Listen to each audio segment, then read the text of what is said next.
This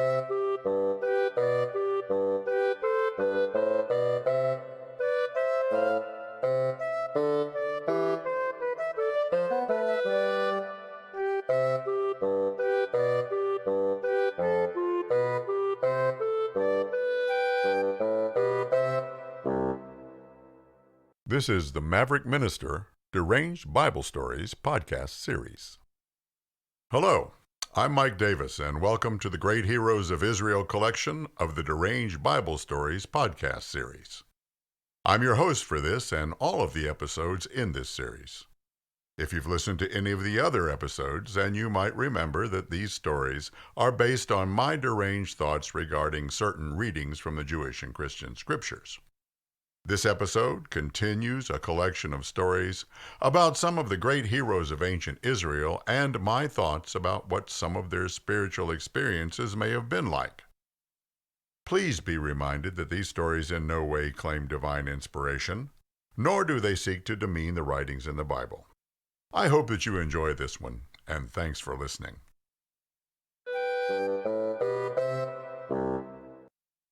The Great Heroes of Israel collection, Number 4. This story is based on chapter 11 of the second book of Samuel in the Hebrew Scriptures. It tells about how David, the second and greatest king of Israel, got himself entangled in a pretty thorny situation with a woman named Bathsheba, and how he secretly tried to cover it up. It also tells about how his cover-up backfired and made everything worse, and how God laid out for David the harsh realities and the long-term consequences of his really unscrupulous decisions and actions. Here is my deranged thought. David was a guy who had it all. He had money, power, a great job. He had 7 wives, a nice family, good looks, talent, etc., etc., etc. Unfortunately, even with all that, David chose to do a series of things that broke almost every rule of honesty, decency, and good sense, and this pretty well fouled up his family, his nation, and the rest of his life. Why? What, if anything at all, was going on in his mind? How could he go from being the greatest and most respected guy around to becoming a convicted adulterer, a de facto cold-blooded murderer, and a big liar within a very short period of time? Unfortunately, this is not just David's story. It's the story of far too many people even in our day and time. I have to wonder if there's something in the human psyche that just shuts down the ability to think about the consequences and impact that our actions will have on us and on other people. Do people even care when they're in this mindset? Just what causes people to make these kinds of decisions? David the king, David the man, David the Schmuck. It was springtime in Palestine. That was a time when kings like David, king of Israel, generally went off to war. No one is really sure why kings and armies decided that they needed to fight in the springtime, but they just did. Maybe it was because the weather had warmed up and camping out was more pleasant. Or maybe all the guys were just restless and felt they needed to assert themselves. Or maybe there was just too much testosterone. Who knows? The fact is, it was time for Israel to go out and kick some Ammonite butt. So David, the great king of Israel, sent out his armies. But for some reason, this time, David didn't go along. Instead, he stayed at home in the palace in Jerusalem. Oh no. David was not a wimp. In fact, he was the greatest warrior Israel had ever known. He was a great military leader and had a wonderful reputation as a general who didn't lose a battle. No one knows why he didn't go that year. He could have felt hopelessly trapped in a lifestyle that seemed empty and inauthentic. He could have felt acutely aware of time and life passing him by. He could have felt a desperate need to grasp at any chance for vitality and pleasure. Or he could have just been having a midlife crisis. Regardless, one afternoon while his army was out preparing to engage the Ammonite, King David was walking around on the sun deck of his palace. It was a pretty nice view. He could see the whole city. As he was gazing at the skyline, he looked to the east and saw a woman sunbathing on the roof of the building next door. And he was taken with her beauty, and said to himself, "Va, va, va, voom, what a babe!" And so he called his servant and said to him, "Go next door, find out who the woman with the great suntan is over there on that roof, and invite her over to the palace for a drink." And his servant went. When the servant returned to the king, he said, I got some good news and some bad news. So what would you like to hear first?" And David said, "What a question! Don't be a putz. Give me the good news first." And the servant said, First, she's Jewish. Her name is Bathsheba. She's got a lot more great stuff than just a tan, too, and she'll be here at 4 o'clock. And David said, "So, now what's the bad news?" And the servant spoke again. She's married to a soldier named Uriah. He's 6'6". He's an officer in your army, and he's a Hittite." And David said to himself, "Oy vey, this could be a problem." And so David thought about what to do. He considered his options. Since her husband Uriah was out of town preparing his men to do battle with the Ammonites, David decided that Bathsheba should come over to the palace and at least have a drink. What could it hurt? So she came over, and they had drinks. Then they had dinner. And before you know it, she and the king had gotten to know each other very well, intimately, in the biblical sense. And about 8 weeks later, she sent a message to the great king of Israel, which said, "When Father's Day comes again next year, it's going to have a whole new meaning for you." And David said to himself, "Oy vey, this is a problem."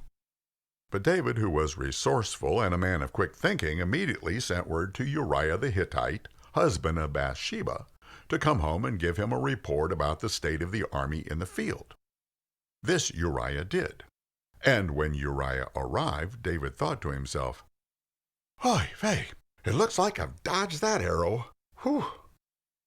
But there was a complication. After Uriah made his report, he went home.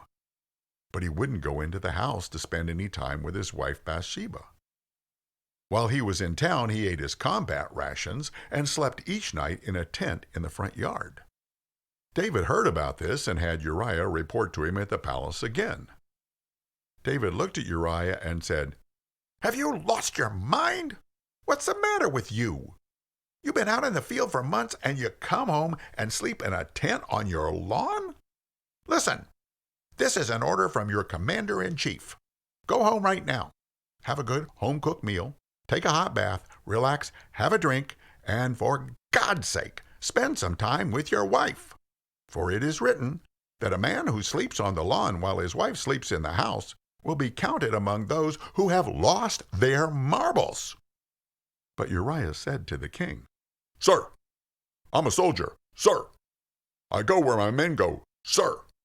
I can't just enjoy the fruits of wedded bliss while my men are sleeping on the hard ground, sir. I must do what I must do.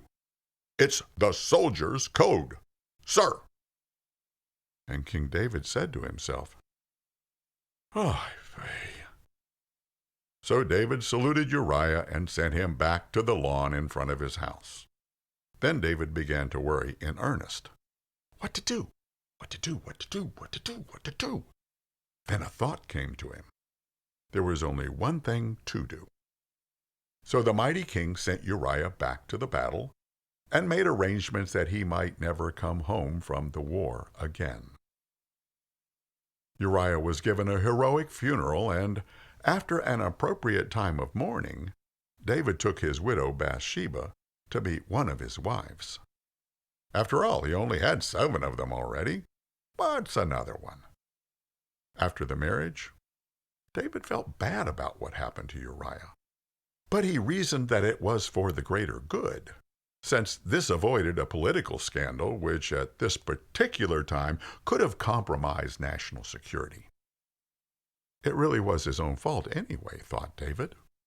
After all, Uriah had the opportunity to avoid all of this when he was home, but he blew it. So he really brought this on himself. Well, at least now all of this mess was cleared up. The king could finally begin to put it behind him, relax, and take his first deep breath in months. It was at this time that the prophet Nathan, who was a mighty man of God and a pretty sharp fellow, came into the palace of the king and said to him, "So, your majesty, I'd like to tell you a little story." And David smiled and replied, "Sure, Nate, I love stories, especially yours." "Okay, boss," said Nathan. "The story goes like this. Once upon a time, there were these two men. One was a big-time sheep and goat rancher with flocks and herds and plenty of capital for future improvement and expansion.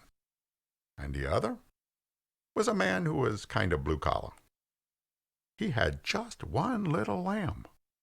The blue-collar man treated that lamb more like a dachshund than like a possible dinner. In fact, the lamb was such a part of the family that it ate at the table and slept at the foot of the kids' beds. So, one day, the big-time rancher stole the one little lamb from the other man and he turned it into a dinner for a business partner." "Oh, no," said David. "That's terrible." Nathan went on, "Dave, this is one of those stories where the listener gets to choose the ending. So, what do you think should happen?" And the anger of the king was kindled against the rancher in the story, and the blood rushed to his head, and his ears turned purple, and he spoke in a great voice. "The bum ought to be taken out and shot. Why, if I could get my hands on him, why, I'd... who is this greedy, thieving slob anyway?" And Nathan the prophet smiled at the king and answered, "Who is this greedy, thieving slob? When you shave tomorrow morning, take a good look in the mirror, and you'll find him." And David said to himself, "Oy vey, what a mess." And the Lord God said to David, "You have no idea yet." So Nathan the prophet called David out in front of God and everybody else who was in the palace throne room. He made it clear that David was an adulterer with Bathsheba and the murderer of Uriah the Hittite, not to mention that he was a big liar. Now, you might think that David would have tried to take out Nathan as well. After all, he was the king, and kings and politicians can get away with a lot of bad stuff.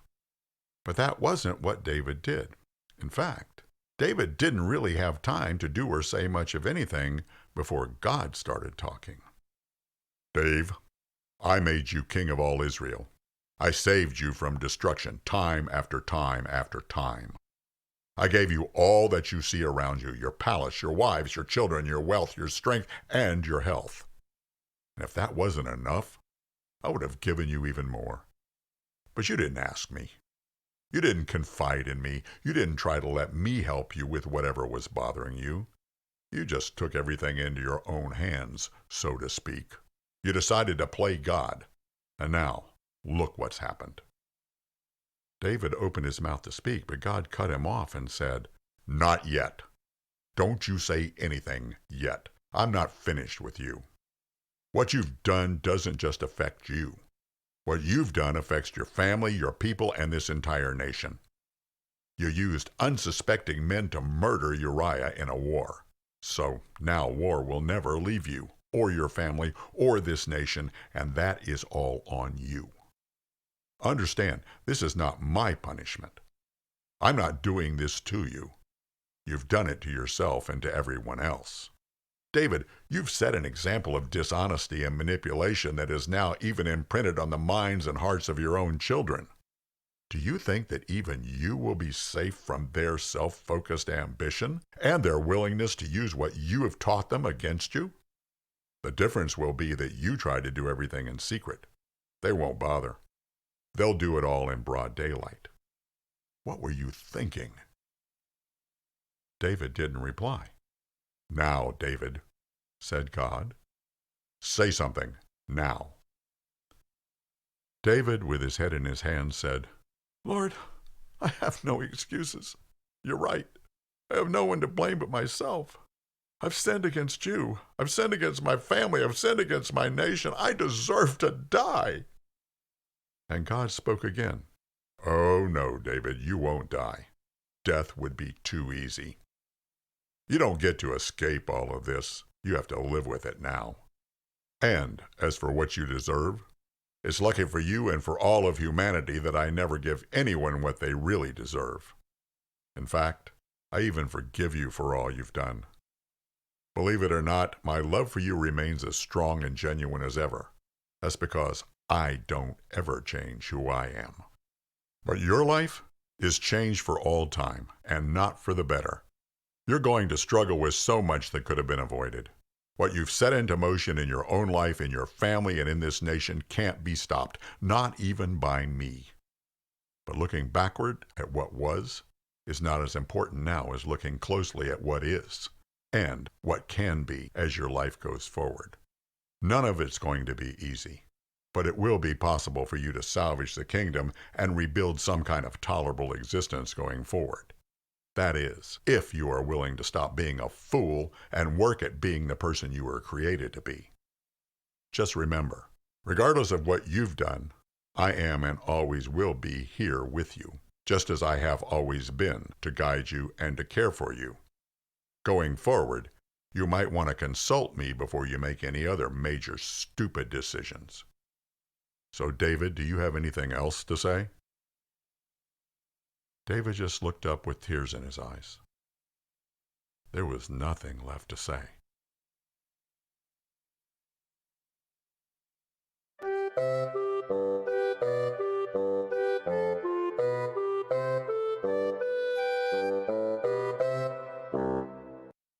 So, what's the spiritual insight in this story? Well, there's a word in the English language that we don't generally use very much or like to include in polite conversation. In fact, that word is not something most of us even like to think about, much less discuss. It tends to be relegated to questionable TV evangelists, religious fanatics, bad sermons, and Bible quotes. And for the most part, we tend to dismiss it as an anachronistic idea that has little or no relevance to us or life in our day and time. The word is sin. Like I said, it's one of those religious words that we don't really see as having much of a relevant connection in our lives. After all, we're not sinners. We're not bad people at heart.